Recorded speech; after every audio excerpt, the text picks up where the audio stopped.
अताए रसूल भारत की जमीन पे आए और खुदा की कसम फिर उन्होंने दीन कैसे फैलाया। एक रस्म होती है गैर मुस्लिमों में दूध चढ़ाने की, मंदिरों में होती है कि नहीं, वो बात अलग है कि नालियों में दूध बहे तो कोई बात नहीं, लेकिन गरीब के बच्चे के पेट में घूंट दूध नहीं जाना चाहिए। ये कैसा धर्म है साहिब तुम्हारा कि बच्चे दूध के लिए भूखे तड़पते रहे और तुम्हारा दूध नालियों में बहता रहे। अल्लाह अकबर, ये इनकी रस्म है, लेकिन ये जानेंगे इनका मजहब है। लेकिन हमारा मजहब इतना सच्चा मजहब है, लोग इसे आतंकवाद से जोड़ते हैं। जरा बताइए, जो मजहब रास्ते की पड़ी हुई ईंट को हटाने पे जन्नत की बशारत दे, उससे सीधा सच्चा मजहब कौन सा मजहब हो सकता है? सोचो तो सही। तो उनका उसूल था दूध पिलाने का, और उसी दौर में एक पंडित जी थे, रोज दूध की लुटिया भरी मंदिर चल देते थे, दूध की लुटिया भरी मंदिर चल देते थे, मंदिर जाया करते। एक दिन बेटी कहने लगी, अब्बा जी आज मैं जाऊंगी दूध लेकर के।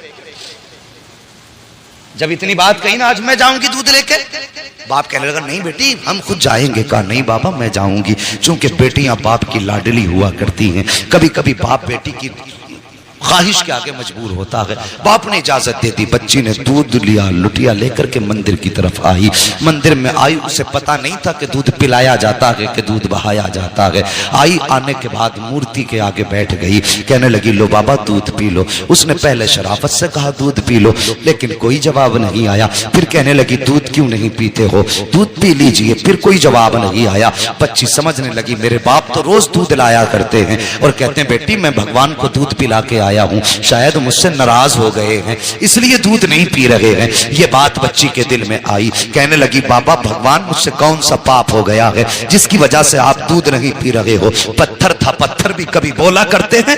बच्ची ने सोचा शायद ये मुझसे नाराज है। फिर बच्ची ने बहुत बड़ा अहद कर लिया। बच्ची ने कहा अगर तुम दूध नहीं पियोगे तो तुम्हारे चरणों में अपनी जान दे दूंगी। ये कह के बच्ची ने लुटिया तो इधर रखी है और अपना सर उसके कदमों में मारना शुरू कर दिया है। इस बेदर्दी के साथ उसने सर पटका कि माथे से खून बहना शुरू हो जाता है। जब बच्ची सर पटकती रही, रोती रही, उसी रास्ते से इत्तेफाक से गरीब नवाज का गुजर हो जाता है, अताए रसूल का गुजर होता है। जैसी गरीब नवाज ने बच्ची को रोते देखा, सर पटकते देखा, आप आए हैं। आने के बाद पेशानी की जगह अपनी हथेली रख दी है। जैसी हथेली आई है, बच्ची ने यूं सर उठाया, सादा से बाबा को देखा, देख के कहने लगी बाबा कौन हो। कहने लगे बेटी बता तो सही बात क्या है, ये अपने ऊपर जुल्म क्यों कर रही है। उसने कहा बाबा आप जाइए, ये मेरे भगवान का मामला है। मेरे गरीब नवाज ने फरमाया बेटी बता तो सही क्या मामला है, आखिर ये क्यों कर रही है। उसने कहा बाबा तुम क्या जानो,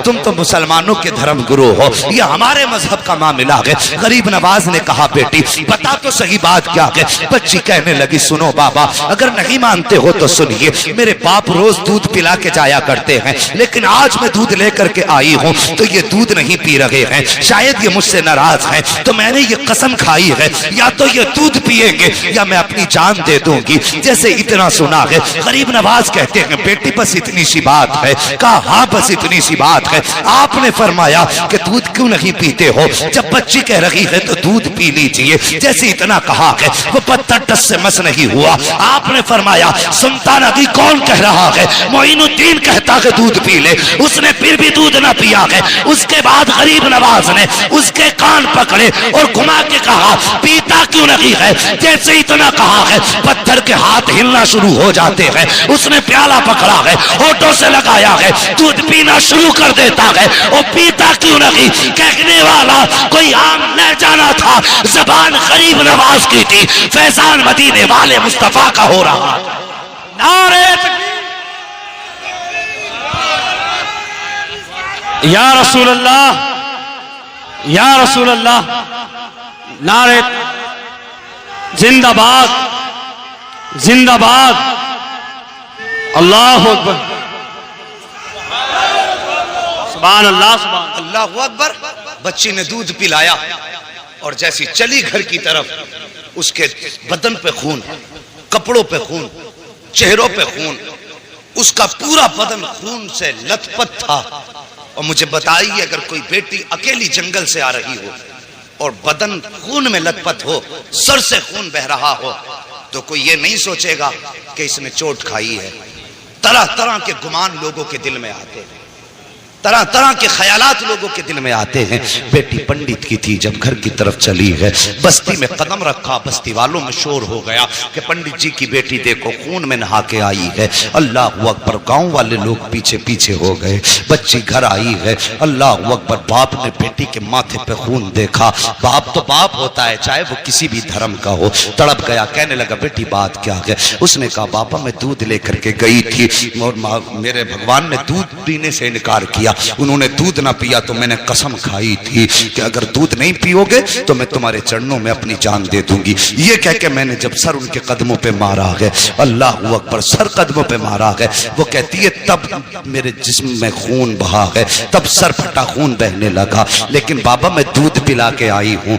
बच्ची ने जैसी इतनी बात कही, बाप कहने लगा क्या कह रही हो? हाँ बाबा मैंने दूध पिलाया है। बाप कहने लगा बेटे पूरी जिंदगी गुजर गई इसी पत्थर की इबादत करते करते, आज तक हम दूध ना पिला सके, तू एक दिन में कैसे दूध पिला सकती है? गांव वालों ने इतना सुना, कहने लगे पंडित तेरी बेटी झूठ बोल रही है, दूध नहीं पिलाया है, पत्थर तो दूध पी ही नहीं सकते। बच्ची तेरी इज्जत लुटा के आई है, किसी ने इसकी आबरू लूटी है, इसलिए ये आके बातें बना रही है, ये झूठ बोल रही है। और यार जब किसी को भी इज्जत का ताना दिया जाता है तो वो किसी भी धर्म की बेटी हो, इज्जत सबको प्यारी होती है। जब गांव वालों ने कहा था कि तेरी बेटी झूठ बोल रही है, ये कहीं मुंह काला करके आई है, इज्जत लुटा के आई है, ये बहाना बना रही है, बाप ने बेटी के कदमों पे अपना सर का जो टोपी थी वो रखी और रख के कहने लगा बेटी ये मेरी बेटी मेरी इज्जत बचा ले, सच बता बात क्या है? बच्ची कहने लगी बाबा मैं दूध पिला के आई हूँ। बाप ने कहा झूठ ना बोल। बच्ची ने कहा बाबा किसकी कसम खिलाते हो?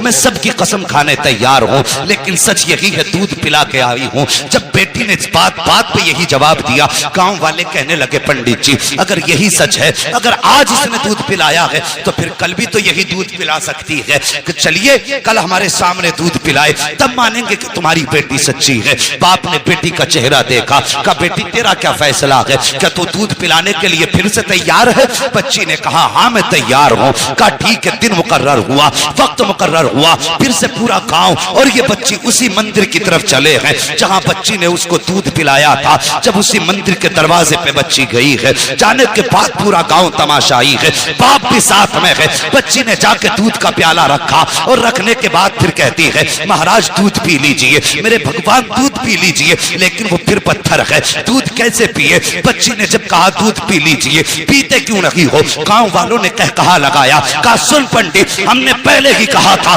तेरी बेटी झूठ बोल रही है, ये मुंह काला करके आई है इसलिए अपनी इज्जत बचा रही है। जब इतनी बात बच्ची ने सुनी है, बच्ची का दिल टूट जाता है, बच्ची की आंख में आंसू आए, लेकिन साथ ही गुस्सा भी आया।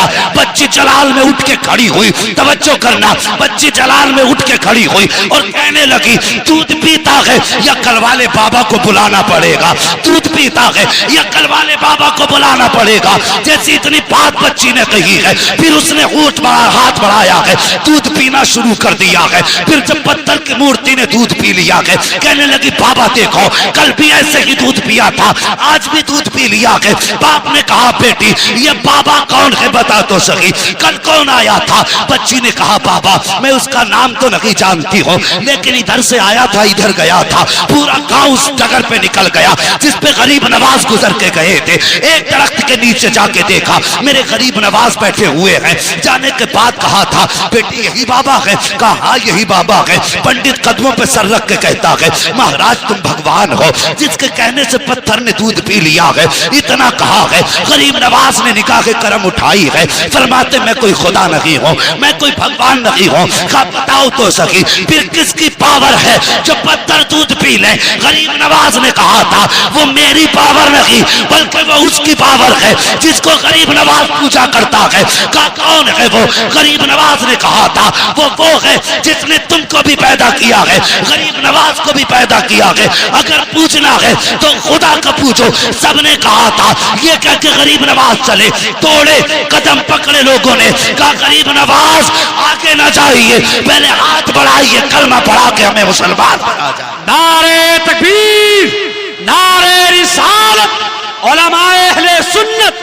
अज़मते इस्लाम, अज़मते इस्लाम, अज़मते इस्लाम। अल्लामा मुफ्ती हम्माद साहब किबला अल्लामा मुफ्ती हम्माद साहब किबला सरजमीन अदलपुर नारे तकबीर नारे रिसाल। लक़द काना लकुम फी रसूलिल्लाहि उस्वतुन हसना, और मेरे महबूब की जिंदगी तुम्हारे लिए बेहतरीन नमूना है। हुजूर के किरदार को अपनाइए, बेटियों से प्यार करो। बेटी बेटी है, चाहे वो दोस्त की बेटी हो या दुश्मन की बेटी हो। मेरे हुजूर के दरबार में हातिम ताई की बेटी आई थी, नंगे सर आई।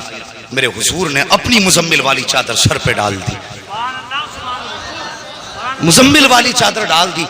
किसी सहाबी की जबान से निकल गया, हुजूर ये बरकतों वाली चादर, और एक दुश्मन की और काफिर की बेटी। मेरे हुजूर ने फरमाया चुप हो जाओ, बेटी बेटी हुआ करती है, चाहे वो मोमिन की बेटी हो चाहे वो काफिर की बेटी। और जो काफिर की बेटी को इतनी इज्जत दे, अगर उसकी उम्मत की बेटी की आंख में कोई आंसू दे तो फिर वो सोच ले कब्र में मुस्तफा का सामना कैसे करना है। मेरे हुजूर ने तो फरमाया था मेरी बेटी मेरे जिगर का टुकड़ा है। उस दौर में फरमाया था जब बेटियों को कत्ल करने पे लोग फख्र करते थे, फरमाया था मेरी बेटी मेरे जिगर का टुकड़ा है। खुदा की कसम हुजूर की जबान से इस जुमले का निकलना था, ये हुजूर ही के जुमले की बरकतें हैं। आज हर घर में बेटी को अल्लाह की रहमत समझ के रखा जाता है, ये उनकी जबान की बरकत है। वरना आज हम भी बेटियों को कत्ल कर रहे होते। उनके दामन से जुड़ना क्या था। खुदा की कसम जो बेटियों को कत्ल करने में जिनके माथे पे पसीना नहीं आता था, जिस दिन से हुजूर का दामन थामा वो जमीन पे पैर फूंक के रखते थे और डरते थे कहीं हमारे पैर के नीचे चूंटी ना आ जाए। ये हुनर किसने सिखाए? मेरे हुजूर के दामन ने, हुजूर के प्यार ने। जब तक बिके न थे तो कोई पूछता न था, तुमने खरीद कर हमें अनमोल कर दिया। हमारी तो कोई इज्जत ही न थी। आज जो इज्जतों की महराज मिली है ना, खुदा की कसम ये मोहम्मद अरबी के ठोकरों के सदक़े में। अगर फिर सदका उनकी ठोकरों का है तो जवान उनसे प्यार कर, उनसे वफा कर। तेरे घर में बेटी है, बेशक वो तेरे लिए बड़ी रहमत है अल्लाह की, लेकिन एक नजर उसे ये भी सोच के डाल लिया कर कि मेरे हुजूर को बेटी बड़ी प्यारी थी। खुदा की कसम अल्लाह हर नजर के सदक़े में तुझे मुस्तफा के इश्क का सवाब अता फरमाए। करेंगे ना इंशाअल्लाह ऐसे ही। हाँ बेटे मांगो, तुम्हारी मर्जी है सजदों में गिर के, इसलिए कि उनसे तुम्हारा नाम चलेगा। लेकिन कभी रो के रब से बेटियां भी मांग लिया करो, इसलिए कि बेटे नसीब से पैदा होते हैं, बेटियां रब की रहमत बन के आया करती है। हाँ बेटी पैदा हो, चेहरा ना बिगाड़ना, मुकद्दर पे नाज करना। अल्लाह ने बेटी दी है, यकीनन कोई नेकी तूने की है जिसकी वजह से अल्लाह तुझसे इतना राजी हुआ है कि तेरे आंगन में बेटी उतार दी है। वो फरमाया गया बेटी क्या आ गया। बस आखिरी बात सुन लो और बात खत्म कर लो। इंशाल्लाह कभी फिर, इंशाल्लाह कभी फिर भाई, नहीं कभी फिर मेरी बात समझिए। मैं ना इंशाल्लाह ये तो खुद नहीं पता है किसी को। उजाले अपनी यादों के हमारे साथ रहने दो, न जाने किस गली में जिंदगी की शाम हो जाए, ये तो किसी का कुछ नहीं पता है। नहीं भाई अल्लाह अकबर। बात कह रहे हैं थोड़ी सी आला हजरत के ताल्लुक से, कि थोड़ी सी नहीं दे, मेहरबानी करें मुझे। नारे तकबीर नारे रिसालत, उलमाए अहले सुन्नत, अल्लामा मुफ्ती हम्माद साहब किबला, अल्लामा मुफ्ती हम्माद साहब किबला, नारे तकबीर नारे रिसालत। अल्लाह अकबर। बेटियों को देख के मुस्कुरा लिया करो, इससे मुस्तफा भी राजी होंगे, हमारा खुदा भी राजी होगा। और अगर कभी घर में बरकत ना हो ना, कभी घर में बरकत ना हो और तुम्हें लगता हो आफतें आ गई हैं, बिजनेस बंद है, काम ठप है, जो भी करते हैं कोई ना कोई मुसीबत लग जाती है, फरमाया फिर मुसल्ला बिछा, 2 रकात नमाज पढ़। तेरे घर के अंदर बेटी या बहन मौजूद है, उसे मुसल्ले के आगे बैठा और फिर रब के आगे हाथ फैला दे और बस इतना कह, या अल्लाह इस बेटी के सदक़े में मेरे घर में बरकतें अता फरमा दे। फरमाया गया, बुजुर्गों ने फरमाया, हाथ नीचे बाद में आते हैं, खुदा की रहमतें घर में पहले उतार दी जाती। अल्लाह अकबर। ओ यार लोगों की दिलजोई करो, किसी का दिल ना दुखाओ। पूरी जिंदगी हो गई मसल के आला हजरत का नारा लगाते हुए। आला हजरत को समझो कौन है आला हजरत। जरा करीब से समझिए, मैं उनकी जिंदगी से। वीडियो पसंद आया हो तो लाइक करें और इस चैनल को सब्सक्राइब करें, साथ ही बेल आइकन को दबाएं ताकि आपके पास रोज़ नई वीडियो आ सके।